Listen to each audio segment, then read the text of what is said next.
তোমালোকে degree admission লৈছা 22,000 টকা প্ৰতি বছৰে লগতে পোষ্ট গ্ৰেজুৱেটেড 25,000 টকা আৰু এমফিল আৰু পিএইচডি 30,000 টকা তোমালোকে লাভ কৰিব পাৰিবা নমস্কাৰ সকলো কাষ্টমাৰক এটা চেনেল স্বাগতম জনাইছো আৰু খুবেই গুৰুত্বপূৰ্ণ ভিডিঅ লৈছো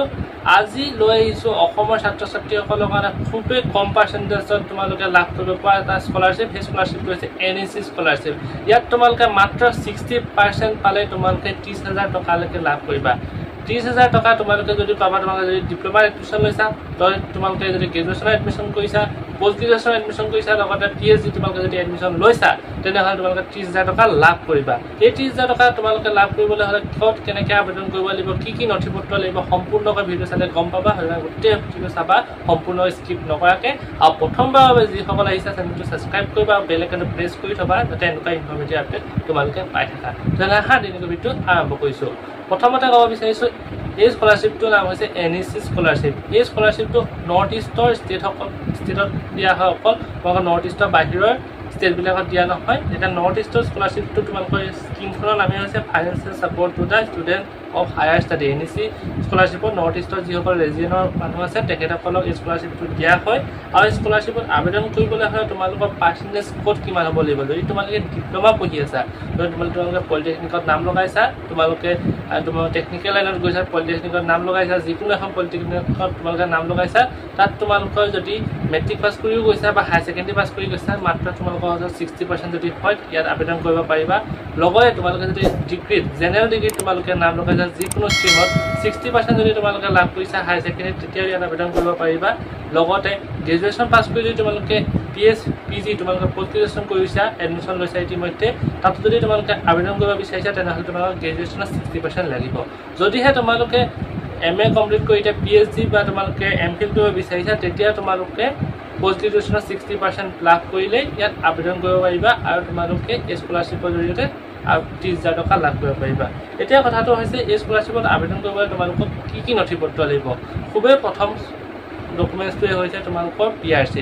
যিহেতু এইটো স্কলাৰশ্বিপ অকল নৰ্থ ইষ্টৰ ল'ৰা ছোৱালীসকলক দিয়া হয় সেইকাৰণে তোমালোকৰ ডমিচিয়েল নহ'লে তোমালোকৰ PRC দৰকাৰ হ'ব তোমালোকৰ যদি PRC নাই তেতিয়া ডমিচিয়েলখন দিবা যদি ডমিচিয়েল আছে PRC আছে দুইখন তোমালোকে PRCখন আপলোড কৰিব পাৰিবা লগতে এই PDFটো তোমালোকে ক'ত ডাউনলোড কৰিব পাৰিবা মই দেখাই দিম তোমালোকে চিন্তা কৰিব নালাগিব তোমালোকে নিজেও চেক কৰিব পাৰিব মই নহ'লে স্ক্ৰীনত দি দিম চিন্তা কৰিব নালাগে তাৰপিছত আহিছে তোমালোকৰ ইনকাম চাৰ্টিফিকেটখন ইনকাম চাৰ্টিফিকেট দৰকাৰ মেক্সিমাম 8 লাখ টকালৈকে হ'ব লাগিব তাতকৈ যদি বেছি যদি হয় তেনেহ'লে ইয়াত আবেদন কৰিব নোৱাৰিবা 8 লাখ টকাৰ তলত যদি আছে তোমালোকৰ এনুৱেল ইনকাম তোমালোকৰ ঘৰত তেতিয়াহে ইয়াত আবেদন কৰিব পাৰিবা তাৰ ওপৰত যদি হয় তোমালোকে ইয়াত আবেদন কৰিব নোৱাৰিবা তাৰপিছত আহিছে বেংকৰ পাছবুক পৰাপক্ষত NSP পৰ্টেলত যিবোৰ স্কলাৰশ্বিপ হয় তাত তোমালোকৰ নিজৰ বেংকৰ একাউণ্ট দিয়াটো খুবেই প্ৰয়োজন তোমালোকে যদি বেলেগৰ আবেদন কৰা বেলেগৰ তোমাৰ ঘৰৰ কাৰোবাৰ দিয়ে তেতিয়া অলপ সমস্যা হ'ব পাৰে কিন্তু যদি তোমালোকৰ নিজৰ দিয়া বেছি ভাল SBI দিব পাৰা বা তোমালোকৰ যিটো য'ত একাউণ্ট আছে তাৰ তোমালোকৰ পাছবুকৰ ফৰ্ম কপিটো দৰকাৰ হ'ব লগতে আহিব তোমালোকৰ যিবোৰ কোৱালিফাইং এক্সামিনেশ্যন যদি তোমালোকে মেট্ৰিক পাছ কৰিছা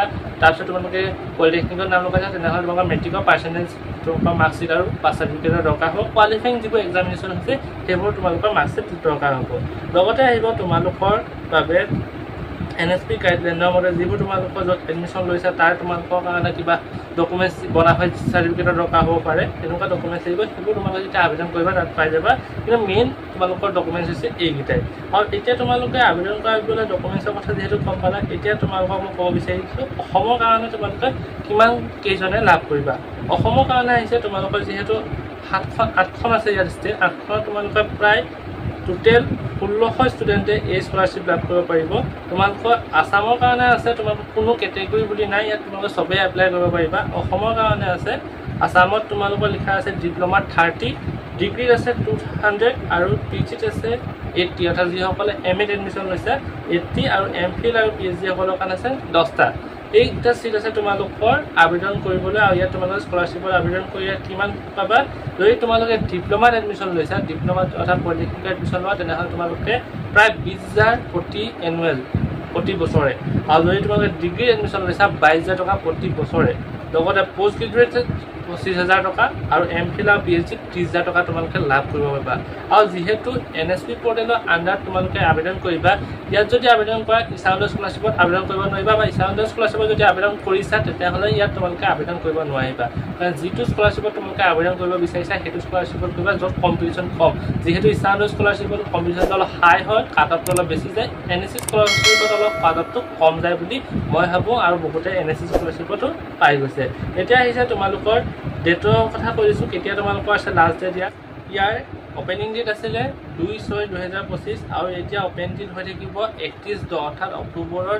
লাষ্টলৈকে হৈ থাকিব তোমালোকে নিশ্চিন্ত মানে অনলাইন কৰিব পাৰা আৰু ইয়াৰ ডেট প্ৰায় বঢ়াই দিয়ে প্ৰতি বছৰে বঢ়াই দিয়া হয় গতিকে তোমালোকে অক্টোবৰ লাষ্টলৈকে কৰিব পাৰিবা কিন্তু তাৰ আগতে তোমালোকে আবেদন কৰি দিয়াটো বেছি ভাল হ'ব তাৰপিছত তোমালোকৰ ষ্টুডেণ্ট ভেৰিফিকেশ্যন হ'ব বা তোমালোকৰ এপ্লিকেশ্যন ভেৰিফিকেশ্যন কৰা হ'ব সেইটো তোমালোকৰ নেক্সট ষ্টেপ হয় তোমালোকৰ নহয় এইটো তোমালোকৰ কলেজৰ ফালৰ পৰা কৰা হ'ব আৰু তোমালোকৰ ষ্টেট ভেৰিফিকেশ্যন সেইবোৰ পিছত তোমালোকৰ ষ্টেপ বাই ষ্টেপ হৈ থাকিব আৰু তোমালোকে এনএছপি পৰ্টেলত গৈ পিনে এই স্কলাৰশ্বিপৰ তোমালোকৰ ডিটেইলছত জানিব পাৰিবা নিজে যদি কিবা অসুবিধা হয় কমেণ্ট কৰিবা মই নিশ্চয় ৰিপ্লাই দিম আজিলৈ আহিছোঁ তোমালোকে লগৰসকলক শ্বেয়াৰ কৰি দিয়া এই স্কলাৰশ্বিপত যদি আবেদন কৰিব বিচাৰা কমেণ্টত কৰিবা মই ইয়াৰ বিষয়ে ভালছে আৰু ধুনীয়াকৈ বুজাই দিম তেতিয়াহ'লে আহিছোঁ ধন্যবাদ